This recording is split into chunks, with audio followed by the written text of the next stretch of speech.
تحضير واستلام، هد خد، تصل للشحات، المهاره والتصويب، الهدف العالمي العالمي العالمي العالمي، جول جول حسين الشحات بلمسه بمهاره بكوبري عالي جدا، وحطها هناك في البعيده في الزاويه في المكان البعيد الهادي على شمال ماهر نجاش عشان النادي الاهلي يسجل الان الهدف الاول، هدف التقدم يا ساده في دقيقه 29 من زمن الشوط الاول. متعنا يا شحات وطلع على هاتس، متعنا يا شحات علشان يطلع على هات. بص الشحات، بص الكوبري، بص المهاره، بص اللمسه الحلوه، بص التصويبه الجميله، بص امام عاشور، بص الشحات حسين الشحات عمل ايه؟ ده عمل مهاره، واي مهاره، عمل كوبري واي كوبري، وعلى طول لمسه حلوه حطها جميله عشان النادي الاهلي يترجم الضغط والسيطره والاستحواذ والهجمات الى هدف اول مستحق بكل التاكيد في الدقيقه 29 من زمن الشوط الاول. تصل على الشمال، انطلاق عنتريه، كهربا والرؤيه والعرضيه عاليه على طول الشحات، استلام، الله على الاستلام، تصويب والهدف،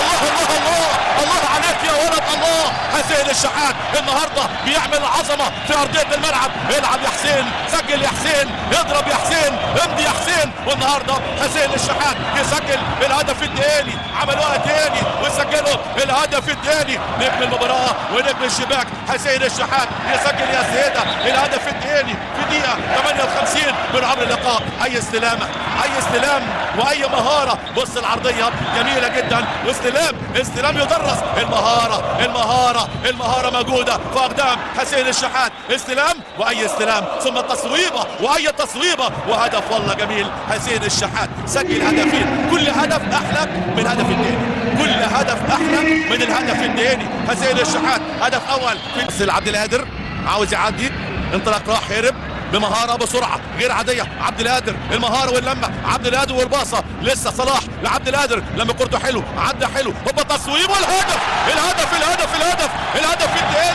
الهدف الثالث والاهلي يسجل الهدف الثالث في الدقيقه الرابعه بلس 90 من نهايه المباراه. لسه بتكلم، لسه بقول يا اهلي عاوزين الثالث، وكانهم سامعيني ويعملوها ويجيبوها ويسجلوا الهدف الثالث مشاهدينا في الوقت القاتل من نهايه المباراه. الاهلي ملك الدقيقه 90 وملك الدقيقه بلس 90، هم ملوك الاهداف القاتله في الاوقات الصعبه القاتله من نهايه المباراه. بص المهاره، بص اللمه، بص على طول انطلاقه غير عاديه وسرعه غير عاديه وتحكم وسيطره غير عاديه في اقدام عبد القادر. بص عبد القادر عدى دخل في الزحمه، ثم تصويبه حلوه في البعيده هناك على الشمال، الحارس نجاش عشان النادي الاهلي يعملها الثالث ويسجل هدف ثالث في الوقت القاتل خلاص من نهايه المباراه. بالثلاثه الاهلي يتقدم، يتفوق، يتغلب اليوم في لقاء الذهاب في الدور الاول في البطوله الكبيره المفضله والمحببه لدى الملايين من عشاق ومحبي النادي الاهلي. 3 لا شيء.